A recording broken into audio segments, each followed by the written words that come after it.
creating a news agenda that reflects an unbiased view of Asian current affairs without relying on external news sources.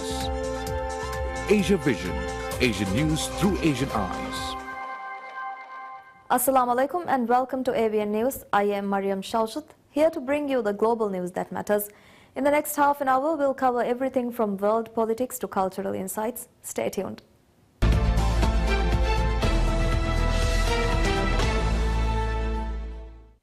India's Prime Minister Narendra Modi and Bangladeshi Prime Minister Sheikh Hasina meet in New Delhi to strengthen bilateral ties, marking the first state visit after India's new government formation. A warm handshake between Prime Minister Narendra Modi and his Bangladeshi counterpart Sheikh Hasina at Hyderabad House in New Delhi. Sheikh Hasina is the first head of government on an incoming bilateral state visit after the formation of the new government in India. Both leaders held wide-ranging talks and exchanged 10 agreements in the areas of blue economy, health, space, railway connectivity, oceanography, disaster management, fisheries and strategic operations studies, besides shared vision on green and digital partnerships. Akhaura Agartala के बीच भारत बांग्लादेश का छठा cross border rail link शुरू हो गया है। खुलना Mongla port द्वारा भारत के उत्तर पूर्वी राज्यों के लिए कार्गो सुविधा शुरू की गई है। मोंगला पोर्ट को पहली बार रेल से जोड़ा गया है। 1320 मेगावाट मैत्री थर्मल पावर प्लांट के दोनों यूनिट्स ने बिजली उत्पादन शुरू कर दिया है। दोनों देशों के बीच भारतीय रुपये में ट्रेड की शुरुआत हुई है। भारत बांग्लादेश के बीच गंगा नदी पर दुनिया की सबसे लंबी रिवर क्रूज को सफलतापूर्वक पूरा किया गया है। भारत बांग्लादेश के बीच पहली क्रॉस बॉर्डर फ्रेंडशिप पाइपलाइन पूरी की गई है। भारतीय ग्रिड से होते हुए नेपाल से बांग्लादेश तक बिजली निर्यात ऊर्जा क्षेत्र में सब रीजनल सहयोग का पहला उदाहरण बना है। एक ही वर्ष में इतने सारे एरियाज में इतने बड़े इनिशिएटिव्स को जमीन पर उतारना हमारे संबंधों के स्पीड और स्केल को दर्शाता है। India's PM announced a Maitri satellite besides the start of an e-medical visa service for the people of Bangladesh to enable them to take treatment in India. India will also be setting up an Assistant High Commission in Bangladesh's Rangpur. India will be sending a technical team to Bangladesh soon for conservation and management of Teesta River waters, besides beginning talks on a comprehensive economic partnership agreement with Bangladesh.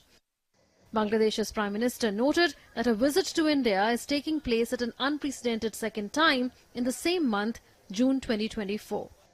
I am now visiting New Delhi for an unprecedented second time in the same month, June 2024. Earlier, on June 9, I attended with other world leaders the swearing-in ceremony of Prime Minister Modi and his new cabinet. These are testaments to our two countries' close engagement. The visiting leader began her official engagements on Saturday by paying respects to Mahatma Gandhi at Rajghat. She was then accorded a ceremonial reception at Rashtrapati Bhavan. Later in the day, she called on the President of India and the Vice President of India in New Delhi. During talks between Prime Minister Narendra Modi and Prime Minister Sheikh Hasina at Hyderabad House in New Delhi, the focus was on laying out a futuristic vision for this partnership, a partnership that is both green and digital and from which the youth of both the countries benefit. It is also extremely important to note here that Prime Minister Sheikh Hasina will be going to China in July but decided to come to India within a span of 15 days ahead of that visit. With cameraman Anil Thakur, this is Munman Bhattacharya from New Delhi for DD India.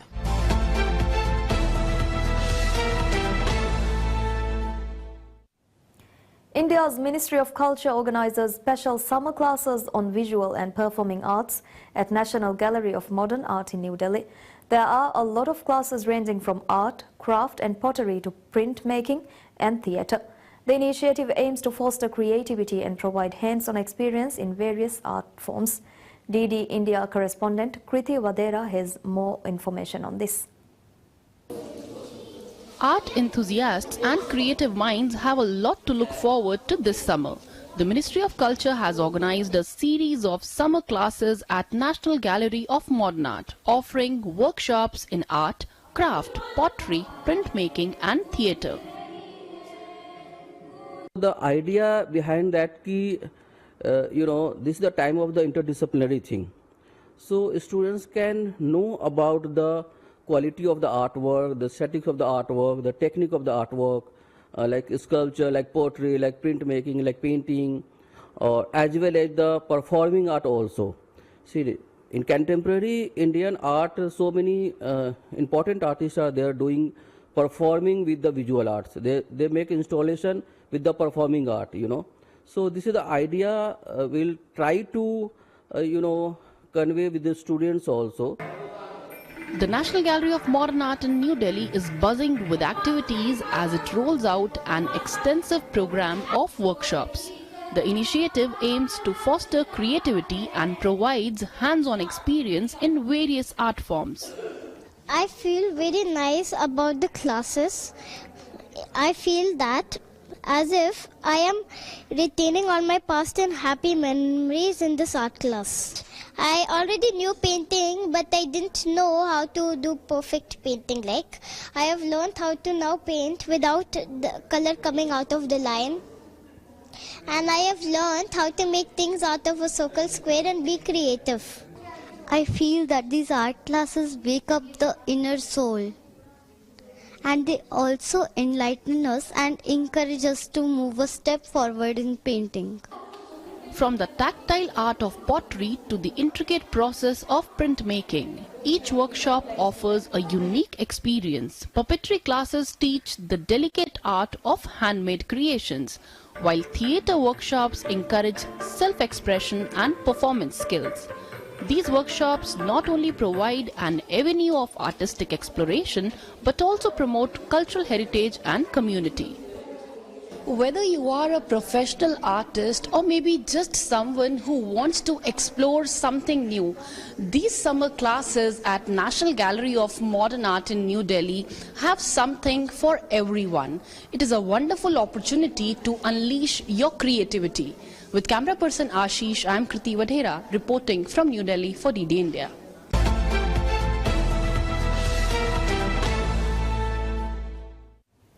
This family has been considering purchasing an electric vehicle EV for a long time.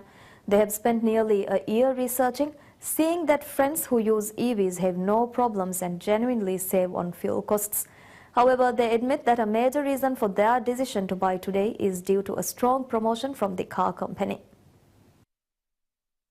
A dealer of a famous Chinese EV believes that besides the increasing popularity, state measures promoting EVs and word of mouth from actual users have helped build customer confidence and made it easier for them to decide to buy, especially with the recent promotion offering discounts of over 160,000 baht, which has been available for just 1 week and has accelerated customer decision-making. It's clear that price reductions benefit consumers by saving monthly expenses on rising fuel costs. Experts analyze that this price reduction stems from several reasons, such as lower battery costs due to the global drop in lithium prices and by its plan to open a factory in Rayong, Thailand, as per their agreement with the Thai government on July 4th. This price reduction therefore provides a marketing advantage. Most EVs in Thailand are imported from China and their sales are soaring contrary to the sales of domestically produced vehicles which run on fuel. The first 5 months of this year saw 43,921 EV registrations, an increase of over 31%, while the production of Thai cars, which are mostly fuel-based, reached 644,951 units, a nearly 17% decrease. This has led some car manufacturers to announce factory closures, reduce production and impact the supply chain, including parts factories and raw material production affecting labor. The government acknowledges that the technological transition period may cause some impact, but with EV promotion policies like Policy 3.0 and 3.5, which include subsidies and import tax reductions for EVs, there are also requirements to produce in the country 1.5 to 2 times the sales volume. They believe that ultimately Thailand will continue to be a significant automotive production base in the world. Surapong Paisit Patannapong, the spokesperson for the automotive group of the Federation of Thai Industries, also pointed out that the decline in Thai car production is not only due to EVs entering the market but also because of domestic economic problems such as GDP growth being lower than expected, household debt issues, and banks limiting credit. Sales of pickup trucks have dropped by over 170,000 units in the past year and 5 months. He calls on the Bank of Thailand to ease credit control restrictions. Previous EV buyers are now regretful as they bought at higher prices. Some console themselves by saying they save on fuel costs earlier, but many are starting to delay their purchases and may even cancel their reservations, believing that buying later will be cheaper.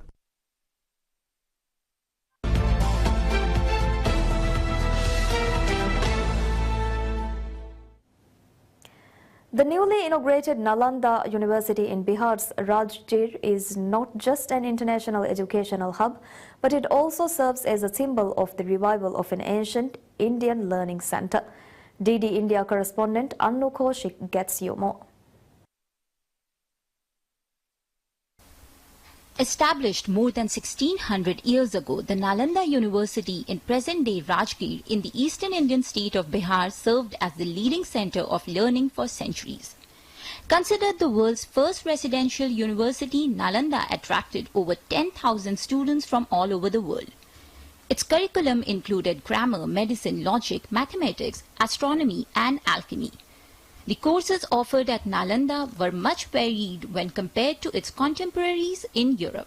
The University of Bologna in Italy and UK's Oxford and Cambridge universities were known for teaching law. In the late 12th century, Nalanda was attacked and damaged by invaders. But its legacy has been revived in the form of the namesake university in Rajgir, which is located close to the site of the ruins of the original Nalanda. The decision to establish the present-day Nalanda University took place in 2010, but it was only in 2014 under Prime Minister Narendra Modi's government that major efforts were made to establish the institute as an international center of learning. Today, Nalanda University has the support of 17 countries including Australia, Bangladesh, Bhutan and South Korea. Its current batch has students from nations like US, Argentina, Turkey and Nepal among others who are enrolled in courses like history and international relations. Nalanda has 137 scholarships for international students. Serving as an example of state-of-the-art architecture, Nalanda is a net zero campus with solar plants. But first and foremost, Nalanda University serves as a modern-day center of learning with its roots in ancient India. Annu Kaushik's report for DD India.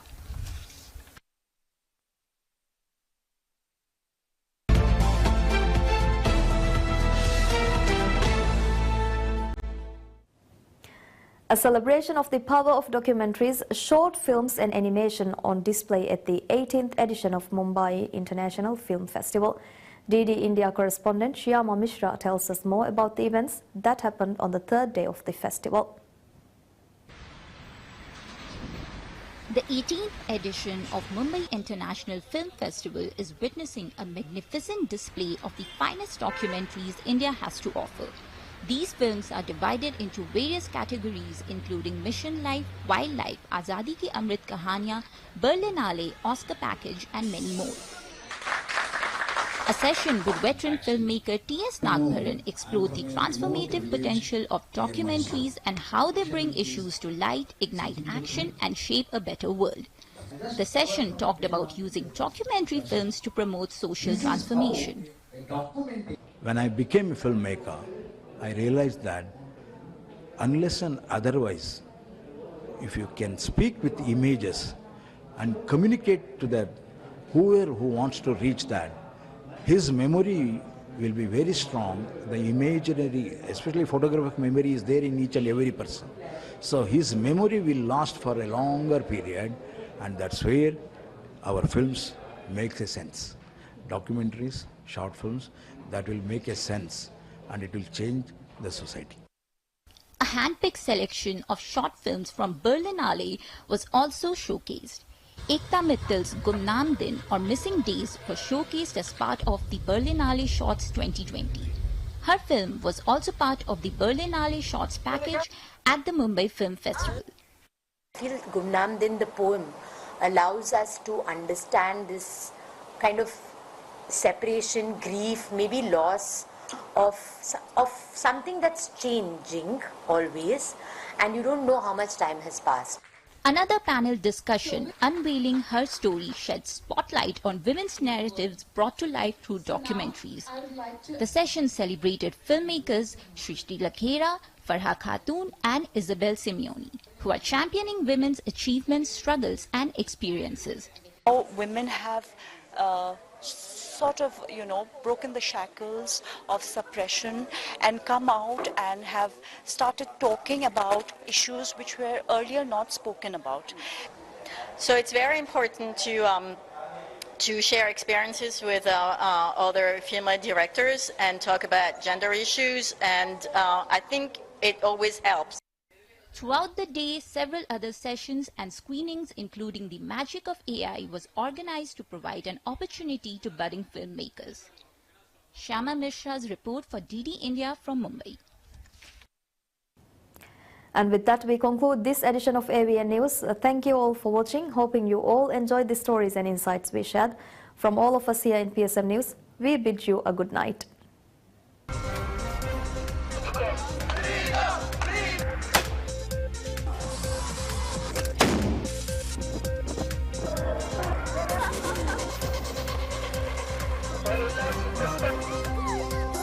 Creating a news agenda that reflects an unbiased view of Asian current affairs without relying on external news sources. Asia Vision, Asian news through Asian eyes.